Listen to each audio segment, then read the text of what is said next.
रहे थे भाई विश्वनाथ दास जी को सतराम बाबा के पद का व्याख्या, बहुत सुंदर व्याख्या। सूचना है कि जो भाई आत्म पूजा करना चाहते हो सड़क के उस पार व्यवस्था है, जाकर के आत्म पूजा अवश्य कर ले और फिर वापस अपनी जगह पर आ जाए, क्योंकि अभी बहुत बात बाकी है, बहुत भजन गायक बाकी हैं और प्रवचन भी बाकी है। प्रमोद भाई का भी भजन होने वाला है और भाई इस माहिचा से आए शत्रुघ्न जी का भी भजन होगा। उसके पहले थोड़ा एक निवेदन है थोड़ी देर का, इसलिए आग्रह है कि जो भाई भोजन करना चाहते हो जाकर करके आ जाए। और ये सिलसिला अभी चलेगा, देर रात तक चलेगा। गायक लोग इंतजार कर रहे हैं तो श्रोताओं को भी इंतजार करना ही चाहिए, सबकी बारी आएगी। थोड़ा देर बीच में निवेदन, उसके बाद फिर से भजन।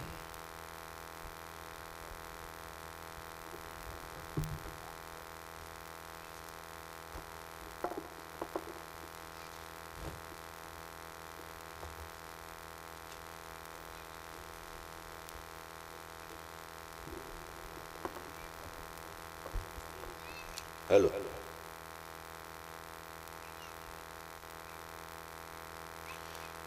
चरण सत्य गुरु वंदिके सुमिरो राम राम, महिमा अगम अपार है सत्य राम के नाम।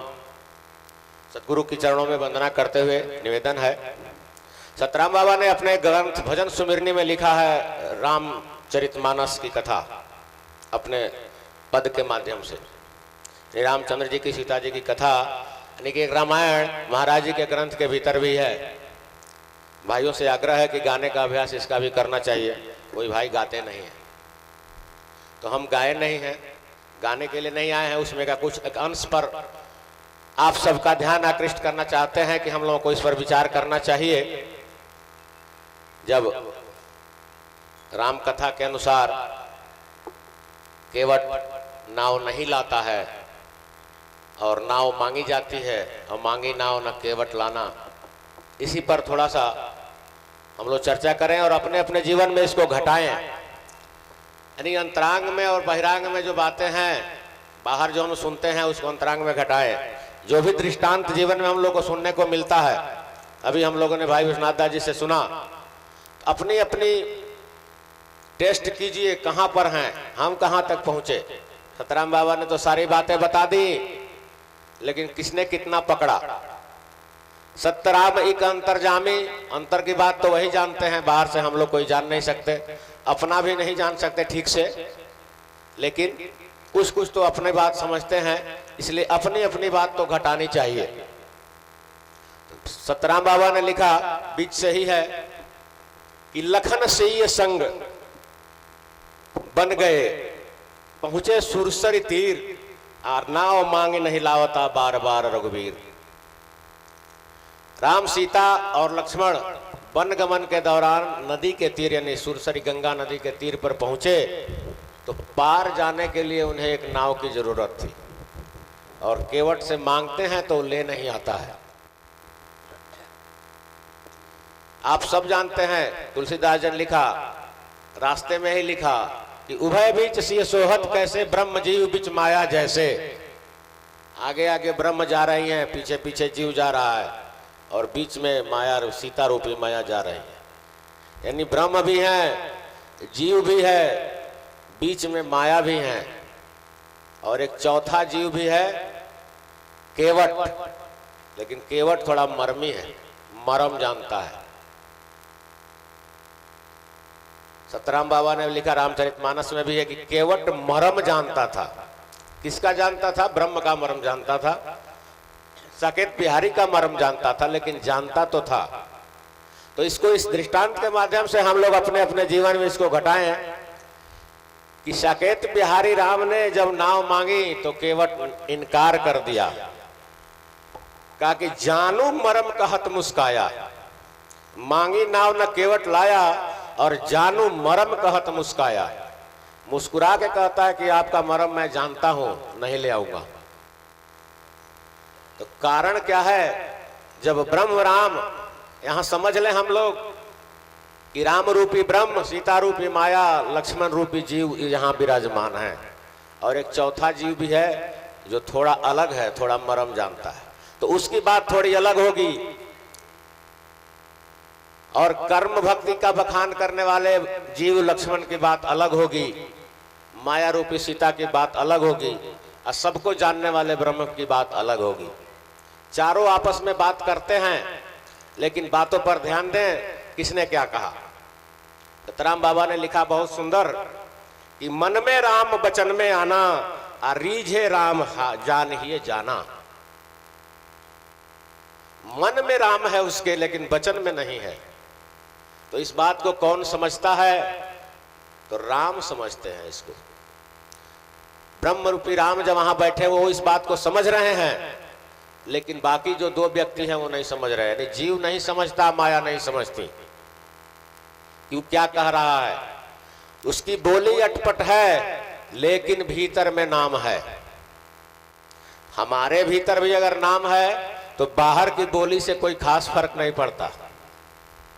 ध्यान देने की बात यह है, इसे हम लोग यही सीखेंगे, सीख सकते हैं कि हमारी बोली संसार की कुछ भी हो, अगर हमारे भीतर में नाम है तो बात बन सकती है। आगे कहते हैं कि लक्ष्मण मरम न प्रभु के जाना, केवट बचन सुनत खिसियाना। एक व्यक्ति जो मरम नहीं जानता वो भी वहां है। जैसे हम लोग, बहुत सारे लोग नहीं जानते संसार का मरम। भरम क्या है, मरम क्या है, संशय क्या है, राग क्या है, द्वेष क्या है, छूटेगा कैसे। अपने अपने तरीके से छुड़ाने की कोशिश करते हैं, लेकिन छूटता कहाँ है। तो वहां जो मरम नहीं जानता वो कहते हैं कि सुनहु लक्ष्मण मरम न प्रभु के जाना। बगल में बैठे हुए हैं लेकिन नहीं जानते। केवट वचन सुनत खिसियाना, और वचन सुन करके रोष में आ जाते हैं, गुस्सा हो जाते हैं। क्यों? जानते नहीं। हम लोगों में भी जो रोग है, राग है, द्वेष है, क्रोध है, तो क्यों है? मरम नहीं जानते। अगर जानेंगे तो उतना गुस्सा नहीं आएगा। इसलिए जानने की कोशिश करें। दत्तराम बाबा ने बड़ा सुंदर समझाया है कि अटपट बोली सुन रघुवीरा, बिहसी लखन सिय देख शरीरा। केवट की अटपट बोली सुन करके राम हंस रहे हैं, और सीता जी और लक्ष्मण जी की ओर देख रहे हैं। और वो दोनों इस बात को समझ नहीं पा रहे कि क्यों हंस रहे हैं। यह इनको उल्टा कह रहा है, उल्टा पुल्टा बात बोल रहा है। ब्रह्म हैं, अयोध्या के राजपुत्र हैं, लेकिन एक मल्लाह की बात सुन करके हंस रहे हैं। ऐसा क्यों है? क्योंकि वो भीतर देख रहे, केवट के भीतर में देख रहे, इसीलिए हंस रहे हैं। और ये दोनों बाहर में देख रहे हैं, इसलिए गुस्सा हो रहा है। तो भीतर क्या हम देखते हैं? नहीं देख पाते, लेकिन अपने भीतर तो रख सकते हैं। जब अपने भीतर रखेंगे तो देखने वाले देखेंगे। कहे जगदीश जीव दर्शक, विकारे वो विषय छाड़ो। देखने वाले सतगुरु हैं, जीव दर्शक सतगुरु हैं, अंतर्जामी सत्यराम जी हैं। माया ब्रह्म जीव के स्वामी सत्यराम एक अंतर्जामी। तीनों बैठे हुए हैं, माया ब्रह्म और जीव, लेकिन तीनों के मालिक कौन है? सत्यराम जी हैं। वो तीनों को देख रहे हैं। ये दोनों आपस में देख रहे हैं, लेकिन सत्यराम जी तीनों को देख रहे हैं, क्योंकि वो तीनों के मालिक हैं। केवट भी जीव ही है, तो वो उसी में आएगा। तो सबको कौन देखते हैं? सत्यराम जी देखते हैं। और वो कहां से शुरू करते हैं? तो भीतर से शुरू करते हैं, बाहर की नहीं देखते। जैसे प्रकट में ब्रह्म राम केवट के बाहर की बोली को नहीं सुन रहे और भीतर के भाव को समझ रहे हैं। तो हमारे भीतर अगर कुछ अच्छा है, और राम नाम से अच्छा और सच्चा तो कुछ है ही नहीं, तो हमारे भीतर अगर राम नाम है तो तीनों के मालिक जो हैं सत्यराम एक अंतर्जामी, वो देखेंगे। और वो सिर्फ वही देखना चाहते हैं, वहीं पर देखते भी हैं। उदाहरण में है कि रहत न चित प्रभु चूक किए की, अकरत सूरत 100 बार है ये की। सीधे आपके चित्त में झांकते हैं। जैसे एक्सरे का आपने कराया है तो बाहर के कपड़े का फोटो नहीं आता, भीतर का हड्डी का फोटो आता है। तो देखने वाले जो पावर है, जिनके पास दृष्टि है, वो भीतर से देखना शुरू करते हैं। भीतर अगर अच्छा है तो बाहर कुछ गड़बड़ भी होगा माफ कर दिया जाएगा, लेकिन भीतर अच्छा रहना चाहिए। खैर, जब राम केवट की बात मान लेते हैं, समझने की बात आगे है कि खेवत ले गयो मझधारा, अठाड़ होए कीर्तन उच्चारा। जब समझौता हो गया कि भाई ठीक है गोड़ धुआ लेंगे, गोड़ धो लिया, तो ले गया और बीच धारा में नाव को छोड़ दिया। जैसे हमारे जीवन की नाव भी आजकल हम लोगों की इस मृत्यु लोक में आकर के बीच में ढींचकोले खा रही है। क्या किनारा मिला? अभी तक तो हमको नहीं दिखता, कम से कम अपनी बात कर रहे हैं। जब तक किनारा नहीं मिलता, जब तक खेवैया नहीं मिलता, तो किनारे लगेगी कैसे? अब खेना हम लोग जानते नहीं है, नाव चलानी आती नहीं, और जो जानता है उस पर हमको भरोसा नहीं, उसके बारे में हम जानते नहीं। लक्ष्मण रूपी जीव नाव में बैठ तो गया है, हमारा जीव इस शरीर रूपी नाव में कहिए कि आ गया, इस संसार में आ गया है, भवसागर में आ गया है, लेकिन न जानता चलाना जानता है न चलवाना जानता है। तो अधीर तो होगा ही। जैसे वहां लक्ष्मण अधीर हो रहे हैं, वैसे हम लोग भी अधीर होते रहते हैं। कैसे होगा, कैसे काम चलेगा? सतगुरु की शरण में भी आ गए, लेकिन कुछ लक्षण दिखाई नहीं दे रहे हमें। अधीर क्योंकि मरम पर हमारी दृष्टि नहीं जा रही। तो मरम की ओर कैसे जानेंगे? जब जानेंगे तभी न मानेंगे। जपें, जुड़ें, जितना देर शरणागत में रहेंगे तो जरूर जानेंगे। तो कहता है कि नाव छाड़ी सूरत प्रभु की ना, और चिंता तनिक न मन में लेना। सतराम बाबा ने उपाय यही बताया। हम लोग नाव की ही चिंता में लगे हुए हैं, अपनी नाव खुद खेने की कोशिश कर रहे हैं, लेकिन कहते हैं कि पार उसकी होती है जो सूरत लगा देता है मालिक में, या नाव को छोड़ देता है। नाव छाड़ सूरत प्रभु की ना। केवट ने मालिक में, जिस मालिक को वो समझता था, जानता था, सामने ही बैठे हुए थे, एक रूप धर के, मनुष्य रूप धर के सामने बैठे हुए थे, केवट के मालिक वही थे। लेकिन आंखों से नहीं, उसको आंखों से और बातों से पूजा उसने नहीं की। उसने उनके नाम को भीतर में धारण किया और बाहर में दिखाया कि मैं नाव खेता ही नहीं, छोड़ देता हूं। तो पार हुई उसकी चिंता तनिक न मन में लेना। अगर हम लोग भी सतगुरु को समर्पित कर दें अपनी नाव, कि देखिए भाई खेवनहार तो आप ही हैं, पार लगाने वाला आप ही हैं, और सूरत उनमें लगाएं, नाम में लगाएं, सतगुरु में लगाएं, सतराम जी में लगाएं, और नाव खेने की कोशिश करना छोड़ दें, तो जैसे केवट की पार हुई थी वैसे हमारी भी हो सकती है। हमारी आपकी सबकी हो सकती है। लेकिन सतराम बाबा इसका दिशा निर्देश देते हैं कि सूरत प्रभु में रहनी चाहिए और नाव को छोड़ देना चाहिए। अगर विश्वास है तो छोड़ सकते हैं। लेकिन होता क्या है? लक्ष्मण बोले सुन रघुवीरा, नाव डूबी में भय अधीरा। एक को देखा उन्होंने, एक जीव ने दूसरे जीव को देखा नाव छोड़ते हुए, तो जिसने जाना उसने छोड़ दिया, और जो नहीं जाना वो उसी पर बैठ के अधीर हो रहा है, जबकि उसके सामने ब्रह्म बैठे हुए हैं। लेकिन वो अधीर हो रहा है, क्यों? कि जानता नहीं है, और जो जानता है उसने कभी परवाह नहीं कि नाव किधर जाएगी। वो जानता है कि सारे संसार के खवैया जब यहीं बैठे हुए हैं तो हमारी कैसे डूबेगी। इसको राम जी तुरंत कहते हैं लक्ष्मण से कि दिक्कत जानते हो कहां है? राम कहे तुम नाम का नहीं महात्म जान, कर्म भक्ति और ज्ञान का निस्दिन करत बखान। राम जी लक्ष्मण जी से कहते हैं कि दिन रात कर्म भक्ति और ज्ञान का बखान करते फिरते हो, नाम महात्म नहीं जानते। अगर नाम महात्म जानते तो आज अधीर नहीं होते। केवट नाम महात्म जानता है, इसलिए अधीर नहीं हो रहा, छोड़ करके चल रहा है। सतराम बाबा ने भी लिखा, नाम महात्म सही मानना निश्चय आवे जब मन में, भय विश्वास आस सब छूटे, जीव रतन लागे नाम मन में।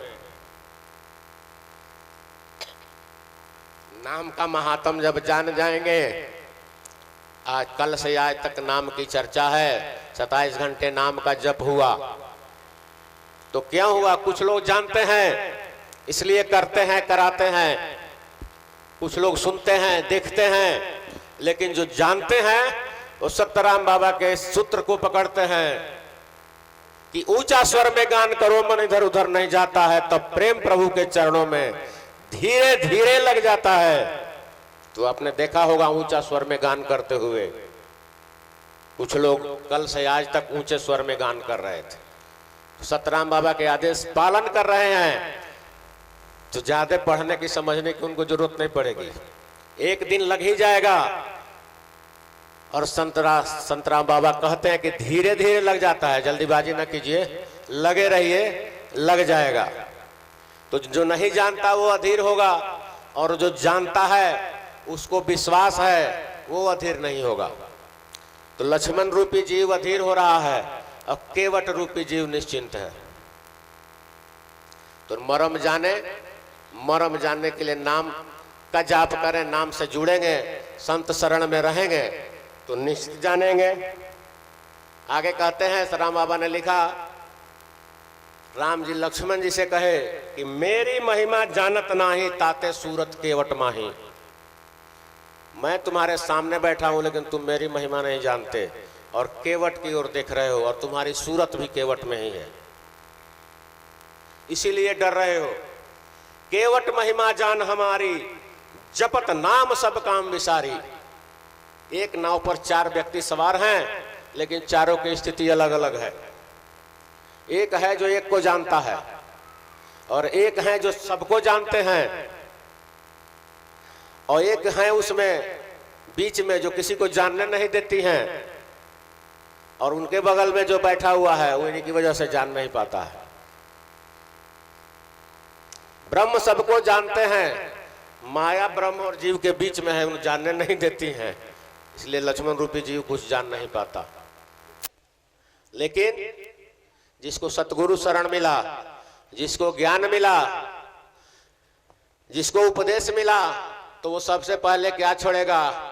कर्म भक्ति ज्ञान। कहते हैं कि 3 का बखान करते हो और नाम का बखान नहीं करते। कुछ लोग कर्म में उलझे हुए हैं कि मेरा कर्म ठीक है, मेरा सब ठीक रहेगा। कुछ लोग भक्ति कर रहे हैं और भगवान के पास जाने की याचना कर रहे हैं, और कुछ लोग ज्ञान पे अटके हुए हैं कि ज्ञान से सब होता है, मैं जान गया, अहम ब्रह्मास्मि हो गया। तुलसीदास जी ने लिखा कि ज्ञान इनके चिता पहराई या बरियाई भी मोह बस करई। तो छुटकारा न कर्म से है, न भक्ति से है, और न ज्ञान से है। छुटकारा जानने से है, सूरत करने से है, मालिक को जानने से है, और मालिक के नाम में सूरत करने से है। जो थोड़ा सा केवट जानता है क्या कर रहा है कि केवट को मेरी है आशा, तेरो केवट का विश्वासा। एक ही जगह हैं, लेकिन केवट को मेरी आशा है, और तुम घर से मेरे साथ आए हो तो तुमको केवट का विश्वास है, जो अभी भी मिला है। जिसको तुम ठीक से जानते नहीं, उसके सहारे पार होना चाहते हो, और मैं तुम्हारे साथ हूं तो मेरे बारे में जानते नहीं और मेरी ओर देखते नहीं। तो अधिकतर जीवों का हाल यही है कि जो थोड़े समय के लिए मिलते हैं उन्हीं पर विश्वास कर लेते हैं। टेम्पू पर बैठ करके दिल्ली जाना चाहते हैं, संभव क्या है क्या? तो सवारी ऐसी चुनिए जो पहुंचा दे, गुरु ऐसा चुनिए जो सिखा दे, बुझा दे। जब बूझ जाएंगे, अभी सुना आपने, जब बूझेंगे तब न जूझेंगे। तो सबसे पहले तो गुरु ऐसा चुनिए जो बुझा दे। अगर बुझा देगा तो भय विश्वास सब जो विश्वास होगा तो सारी आशाएं छूट जाएंगी। किसकी छूट जाएंगी? संसार की छूट जाएंगी, अपनी भी छूट जाएगी। क्योंकि जब तक अपनी नहीं छूटती तब तक मालिक हाथ नहीं बढ़ाते। द्रौपदी के किस्से में आप जानते हैं कि सबकी आशा छोड़ने के बाद उन्होंने खुद से अपने कपड़े को पकड़ रखा था। जब तक उन्होंने स्वयं नहीं छोड़ा तब तक कृष्ण नहीं आए। इसलिए हमको अपनी आशा भी छोड़नी पड़ेगी। और नाम जप के बिना तो केवट क्या कर रहा है यहाँ पे? जो जानता है वो क्या कर रहा है? नाम जप कर रहा है। केवट महिमा जान हमारी, जपत नाम सब काम विसारी। सारा काम यानी उस समय जो उसका काम है नाव चलाना, उसको छोड़ करके नाम जप में लगा हुआ है। ठाड़ हुए कीर्तन उच्चारा। सब लोग जानते हैं कि नाव पर खड़ा नहीं हुआ जाता, खड़ा होने से नाव डोलने लगती है, लेकिन खड़ा होकर के नाम जप कर रहा है। तुलसीदास जी ने भी लिखा, श्रुति सिद्धांत है उगारी, भजिए राम सब काम विसारी। जब राम नाम कर जपते हैं तो सारा काम भूल जाइए। आ गए हैं बहुत दूर से, एटा से, कासगंज से, दिल्ली से, कलकत्ता से, बिहार और उत्तर प्रदेश के कोने कोने से भाई यहाँ पहुंचे हुए हैं। लेकिन यहाँ पहुंच करके भी अगर घर की चिंता है तो पलटू साहब ने कहा कि जहां आशा तह बासा, यह बात है खुलासा। आशा नाम की कीजिए, आशा सतराम जी की कीजिए, सतगुरु की कीजिए। आज आप सतगुरु के शरण में है तो कम से कम आज तो नहीं होनी चाहिए। तुलसीदास जी ने इसी को लिखा कि नाम भजन बिन सुनऊ खगेसा, मिटे न जीवन केरी कलेसा। नाम भजन जब तक होगा नहीं तब तक जीवन के क्लेश मिटेंगे नहीं। चिंता करने से नहीं मिटे। चिंता तो हरि नाम के दूजे न चितवे दास, और दूजे चिंता जो करे तो परे काल के फांस। जो नाम जान गया है तो नाम की चिंता करे, तो जो नाम की चिंता करेगा उसकी नाव का क्या होगा? तो खेवे बिना नाव भय पारा, देखो लक्ष्मण करो बिचारा। उसकी नाव बिना खेवे पार हो जाएगी। लक्ष्मण यानी जीव। इस बात को आप समझिए कि लक्ष्मण जब कहते हैं तो जीव यानी हम जो जीव हैं वो नाव खेने की कोशिश न करें, नाम को पकड़ें। क्यों? कि ये कलयुग है। सतराम बाबा ने इसी में पहले लिखा है कि अब तो राम राज नहीं भाई, नाम राज चहु जुग सुखदाई। चहु जुग चहु श्रुति नाम प्रभाव, कल विशेष नहीं आनो पाओ। तुलसीदास जी ने लिखा, कलयुग में केवल नाम ही है। कलयुग केवल नाम आधारा, सुमिर सुमिर न उतर ही पारा। पार ले जाना है नाव को तो नाम क्या सुमिरन करें, वही ले जाता है। नाम ही नाव है। नाम रूपी नाव पर जो सवार है, यानी नाव में जिसकी सूरत है, नाम में जिसकी सूरत है, उसको अलग से चप्पू चलाने की जरूरत नहीं है। सतगुरु ने इशारा किया, सतगुरु ने तंत्र बताया, ये तरीका बताया और बताया कि हे जीवो विचार करो कि नाव चलाने से नाव पार नहीं होती है, सूरत लगाने से होती है। तो बाद में क्या हुआ कि उतर ठाड़ भये वही पारा, आ केवट प्रभु ही चरण सिरधारा। पार हो गया, छोड़ करके पार हो गया। क्यों? सूरत लगा करके पार हुआ। जो साथ में बैठे थे वो भी पार हुए उसकी वजह से, लेकिन उनकी सूरत नहीं थी। प्रभु कर पंकज केवट सीसा, सुमिरत नाम मगन जगदीशा। प्रभु ने यानी श्री रामचंद्र ने उसको शीश पे रख कर आशीर्वाद दिया और नाम मगन के सुमिरन करते हुए गया। यानी नाम में मगन हुआ। तो मगन होके जब करेंगे तो मालिक का आशीर्वाद मिलेगा ही। मन वांछित फल केवट पाया, राम उठाए हर सुर लाया। केवट को मनवांछित फल प्राप्त हुआ, जो भी वो चाहता था। तो आज जो जीव है, इस कलियुग में जो जीव है, उसको मनवांछित कैसे मिलेगा? उसको भी केवट की तरह सब छोड़ के भजिए राम सब काम विसारी, तो पार निश्चित होगा। तो अगर हम पार करना चाहते हैं तो लक्ष्मण की तरह अधीर होने की जरूरत नहीं है और सीता रूपी माया की तरफ देखने की जरूरत नहीं है। प्रभु की ओर देखिए। पलटू पलटू क्या कहे, पलट के पलटू देख। मुख संसार की ओर किए हुए हैं, जिंदगी भर चलते रहेंगे, कभी दर्शन नहीं होंगे। मुख बदलना है, रुख बदलना है। जब तक दिशा नहीं बदलेंगे हमारी दशा बदलने वाली नहीं है। इसलिए दिशा, सूरत, ध्यान, ख्याल, प्रेम सब नाम में करें, इसी में कल्याण है। और सतराम बाबा के शरण में जो है उसका तो कल्याण ही कल्याण है, क्योंकि वही छुड़ाते हैं। बहुबंधन ते बांधिया एक बेचारा जीव, काबल छूटे आपने जो न छुड़ावे पीव। तो वो तो छुड़ाएंगे ही, तो क्या हम लोग कुछ ना करें? उनका आदेश माने। साज्ञा समन सुसाहिब सेवा, उनका आदेश ही मानना ही सेवा है उनकी। उनका आदेश है कि 21,600 नाम जपे, सरगुण का सेवा करो, निर्गुण का करो ध्यान। निर्गुण सरगुण से परे धरा नाम का ध्यान। निर्गुण का ज्ञान करें, सरगुण की सेवा करें और नाम का ध्यान करें, क्योंकि नाम से ही पार होंगे। बोलिए सतगुरु महाराज की जय जय जय। सतराम बाबा की जय जय जय। आग्रह है माहिचा से आए हुए भाई शत्रुघ्न जी से एक भजन के लिए, उसके भाई बाद वैशाली से आए हुए भाई प्रमोद जी के 2 भजन हम लोग सुनेंगे। उसके बाद भाई गणेश जी बैठे हुए इनके भजन सुनेंगे। तदनुसार भाई टुन्ना बाबा भाई जयश्री जी से भी आग्रह करते हैं कि मंच पर आ जाएं। प्रमोद भाई के बाद इन तीनों के एक भजन हम लोग सुनेंगे। उससे पहले एक छोटा भजन भाई शत्रुघ्न जी से, जो सतरामपुर माहिचा सतराम बाबा के समाधि स्थल से आए हुए हैं। राम राम।